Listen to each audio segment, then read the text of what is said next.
श्री शिवाय नमस्तुभयम। हर हर महादेव भक्तों, स्वागत है आप सभी का हमारे चैनल वैदिक संसार में। भक्तों, आप सभी लोग देखिए, आज का जो ये वीडियो है ना, आप सभी लोगों के लिए बहुत ही ज्यादा खास और विशेष होने वाला है। आप सभी को पता है कि कल है 11 जून 2025 का दिन, और कल के दिन पड़ रही है ज्येष्ठ मास की पूर्णिमा का दिन, जो कि है बुद्ध पूर्णिमा। और इस पूर्णिमा की रात्रि आप सभी लोगों को एक छोटा सा उपाय करना है।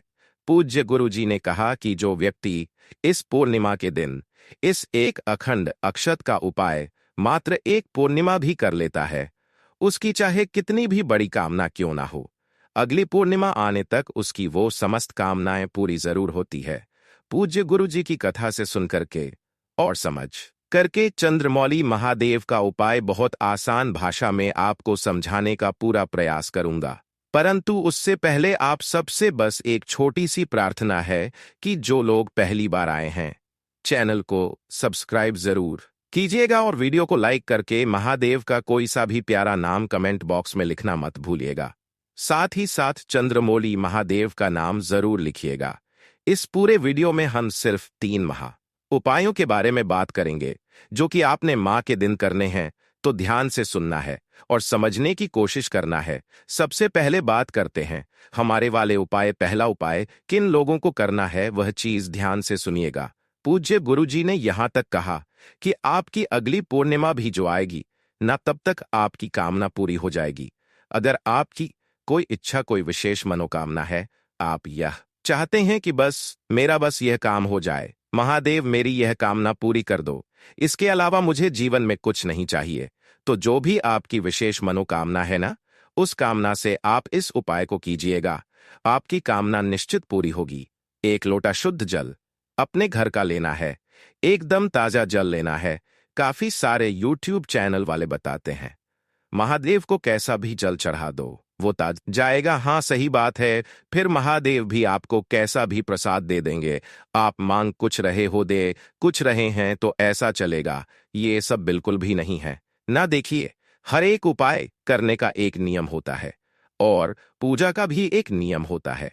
ठीक है, जल जहां तक आपके घर में ताजा मिल जाए, ताजा जल ले लेना एकदम से।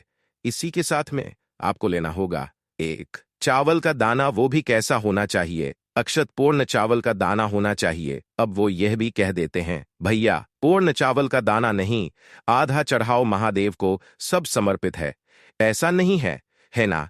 इसीलिए मैं हर बार बताता हूं, पूर्ण चावल का दाना लेना, टूटा हुआ मत लेना, और एक बेलपत्र लेनी है जो कहीं से भी खंडित ना हो, टूटी कटी फटी ना हो।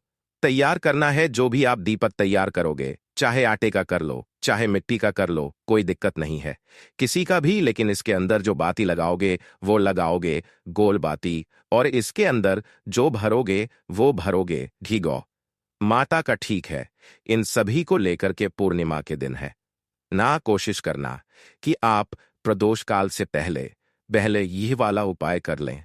ठीक है, आप क्या करना है, सबसे पहले जाना होगा महादेव जी के मंदिर शिवलिंग के पास में। लेकिन जैसे ही आप महादेव जी के मंदिर में पहुंचोगे, सबसे पहले पड़ेगी चौखट। तो जो ये चौखट है, यहां पर इस चौखट के दाहिनी ओर जाने से पहले, महादेव के पास जाने से पहले, इस महादेव की चौखट पर आपको उस एक दीपक को प्रज्वलित कर देना है अपनी कामना कह करके, और उसके बाद में आप जाओगे तरफ कहां पर, शिवलिंग के पास उत्तर दिशा नॉर्थ डायरेक्शन की तरफ मुख करके आपको खड़े हो जाना है। अब उपाय करने का एक खास नियम और तरीका, जैसे ही आप यहां पर पहुंचोगे, तो सबसे पहले आपने जो 1 लोटा कलश में जल लिया है, उस जल को आपको शिवलिंग के ठीक ऊपर, केवल शिवलिंग पर ओम नमः शिवाय, श्री शिवाय नमस्तुभ्यम से चंद्रमौली महादेव के नाम से यह चीज नाम याद रखिएगा। चंद्रमौली महादेव के नाम से समर्पित कर देना। जल समर्पित कर देने के पश्चात आपने जो 1 चावल का दाना लिया है, उसे अपने दाहिने हाथ में रखना। इस तरीके से अपने दाहिने हाथ की हथेली पर अपना नाम और गोत्र बोल के यह ध्यान रखना, चावल के दाने के साथ आपको अपना नाम और गोत्र बोलना है, समर्पित कर देना शिवलिंग के ठीक ऊपर। ठीक है, ऐसे ही आपको एक बेलपत्र लेना है। बेलपत्र को अपनी हथेली पर रखना। यह चीज ध्यान रखना, बेलपत्र को अपनी हथेली पर कैसे रखना है? बीच वाली उंगली पर रहेगी, आपकी तरफ रहेगी। इस तरीके से अपने दाहिने हाथ की हथेली पर रखना। अपने हृदय की बात, अपने हृदय की बात के इस बेलपत्र को पकड़ के माता के हस्त कमल एक कटी भाग से टच करके इसी चावल के दाने के ऊपर ऐसे समर्पित करना कि डंडी रहे जलाधारी की तरफ, बीच वाली पत्ती का मुख आपकी तरफ, बाबा से निवेदन कामना करके वापस घर की तरफ चले आ जाइएगा। पूज्य गुरुजी ने कहा है, ज्यादा से ज्यादा 1 महीना, यानी कि जो अगली पूर्णिमा आएगी तब तक आपकी कामना पूरी जरूर होगी। पूज्य गुरुजी का बहुत अद्भुत और अचूक उपाय है, जरूर कीजिएगा। बात कर लेते हैं दूसरे वाले उपाय की। दूसरा वाला जो उपाय है मैंने आपको बताया था, बहुत ही ज्यादा खास होने वाला है। किन लोगों के लिए खास होने वाला है? देखिए, अगर आपका कोई कार्य है जो काफी समय से अटका हुआ है, चाहे वो कोर्ट कचहरी का कार्य हो, चाहे नौकरी का कार्य हो, चाहे व्यापार का कार्य हो, पदोन्नति का कार्य हो, या घर का ही कोई कार्य हो, तो अगर वो कार्य अटका हुआ है, पूरा हो नहीं रहा है, आप चाहते हो कि वो कार्य जो है वो सिद्ध हो जाए, तो किसी भी कार्य की सिद्धि के लिए यह चीज ध्यान रखना, आपके जो भी काम अगर बिगड़ रहे हैं ना, वह भी सुधर जाएंगे। पूर्णिमा के दिन का यह वाला उपाय करना बिल्कुल मत भूलिएगा। इस वाले उपाय में आपको चावल के 7 अक्षत चाहिए, दाने हैं ना। कैसे पूर्ण, यह चीज ध्यान रखना, महादेव को पूर्ण चावल का दाना ही चढ़ता है। दाने लेना है, इसी के साथ में आपको लेना होगा इत्र। अब इत्र लेने का क्रम ध्यान दीजिएगा, यहां पर आपको ऐसा वैसा कोई इत्र नहीं लेना है। इस चीज का ध्यान रखना, यहां पर अगर आपको केसर वाला इत्र मिल जाए तो केसर का इत्र ले लेना, और अदर केसर का इत्र नहीं मिलता है तो एक काम कीजिएगा, जो पूज्य गुरुजी ने बताया कि केसर की 2 से 4 कलियां लो है ना, इसे दूध के अंदर गला दो, और गलाने के पश्चात जो दूध वो लाल लाल सा हो जाएगा, थोड़ा सा है ना, उस वाले दूध को ले लेना, वो केसर का इत्र मान लिया जाएगा। और इसी के साथ में आपको एक लेना है सफेद फूल। यहां पर भी ध्यान रखना, गलती से भी केतकी का फूल मत लेना, वरना 1000 गौ हत्या का पाप होता है। इसके अलावा जो सफेद फूल चाहिए, वह सफेद फूल 3 चीजें: 7 अक्षत चावल के दाने, केसर का इत्र या फिर के दूध में भीगी हुई केसर, और साथ ही साथ एक सफेद फूल, 1 लोटा शुद्ध जल लेना है, अपने घर का ताजा जल, ठीक है। और इन सभी को लेकर के पहुंच जाना है महादेव के मंदिर शिवलिंग के पास में। उपाय करने का एक नियम, उत्तर दिशा, नॉर्थ डायरेक्शन की तरफ हमेशा बता देता हूं। मुंह करके खड़े हो जाना। खड़े हो जाओगे, खड़े हो जाने के पश्चात सबसे पहले 1 लोटा शुद्ध जल बाबा की शिवलिंग पर अर्पित करना। ओम नमः शिवाय, श्री शिवाय नमस्तुभ्यम पंचाक्षरी मंत्र या षडाक्षरी मंत्र का स्मरण करते हुए कुंदकेश्वर महादेव के नाम से, किन के नाम से करोगे? कुंदकेश्वर महादेव के नाम से समर्पित करना। जल समर्पित कर देने के पश्चात आपका जो दाहिना हाथ है, उस दाहिने हाथ की हथेली पर सबसे पहले आपने जो 7 चावल के दाने लिए हैं, उन 7 चावल के दानों को रखना, और जो आपने एक सफेद फूल लिया है, उन सफेद फूल को रखना, और जो आपने केसर का इत्र बनाया है ना, वो इन दोनों के ऊपर आपको छींट लेना है ना। छींट करके नाम, गोत्र और जिस कार्य की सिद्धि के लिए आप आए हो, उस कार्य की सिद्धि को कहते हुए इन सभी चीजों को शिवलिंग के ठीक ऊपर छोड़ देना। बाबा से निवेदन करना, कामना करना कि मेरा यह काम सिद्ध हो जाए, बस मुझे इसके अलावा और कुछ नहीं चाहिए। आपका वह काम सिद्ध होगा ही होगा, समय लगेगा लेकिन काम जरूर होगा। पूज्य गुरुजी का बहुत अद्भुत और अचक उपाय है, जरूर कीजिएगा।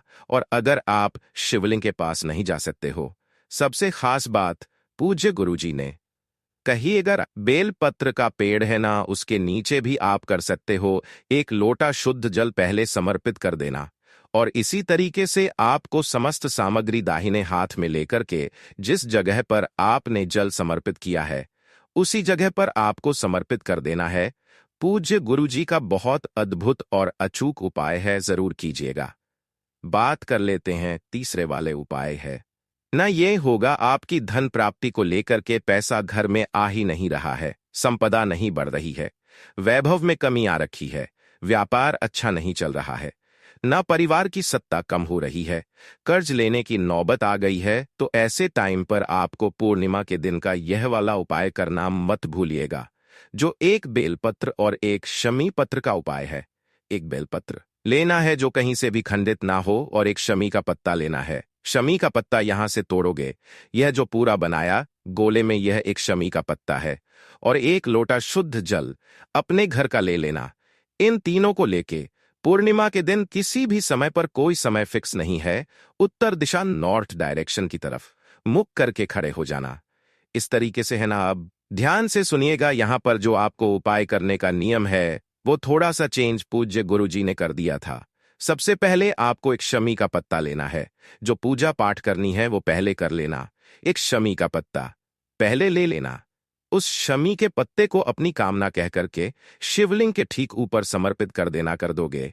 उसके बाद में जो आप बेलपत्र लोगे ना, देखिए माता अशोक सुंदरी के ऊपर पहले आप बेलपत्र कैसे समर्पित करते थे, ऐसे डंडी जलाधारी की तरफ बीच वाली पत्ती का मुख शिवलिंग की तरफ होता था। इस क्रम में आपकी जो डंडी रहेगी वह रहेगी शिवलिंग की तरफ, और बीच वाली पत्ती रहेगी जलाधारी की तरफ। यह चीज का ख्याल रखना। इस तरीके से आपको बेलपत्र समर्पित करना है। जो जल आपने लिया है उस जल को शिवलिंग पर से 7 बार घुमाकर, ध्यान रखना घड़ी की सुई की दिशा में शिवलिंग पर से 7 बार घुमा करके उस लोटे का आधा जल पहले बेलपत्र के की जो पत्ती जो आपने माता अशोक सुंदरी पर चढ़ाई है उस पर समर्पित करना, और बाकी का आधा जल ओम नमः शिवाय श्री शिवाय नमस्तुभ्यम का स्मरण करते हुए शमी के पत्ते के ऊपर समर्पित कर देना। बाबा से निवेदन करना, कामना करना कि बाबा मेरे घर में पैसा नहीं आ रहा है, न घर में धन संपदा नहीं बढ़ रही है, बहुत ज्यादा समस्या चल रही है। शिवलिंग से टपका हुआ थोड़ा सा जल वहां से इकट्ठा करना, अपने घर पर व्यापार स्थल पर छीट दीजिएगा। आपकी घर में धन की आवक होना धीरे धीरे करके स्टार्ट हो जाएगी। पूज्य गुरु जी के ये सभी उपाय बहुत ही ज्यादा खास और अद्भुत है, जरूर कीजिएगा। वीडियो पसंद आए तो लाइक जरूर करना, चैनल को सब्सक्राइब जरूर कीजिएगा। मैं आपसे मिलता हूं अगली वीडियो में, तब तक के लिए ओम नमः शिवाय, हर हर महादेव, जय महाकाल।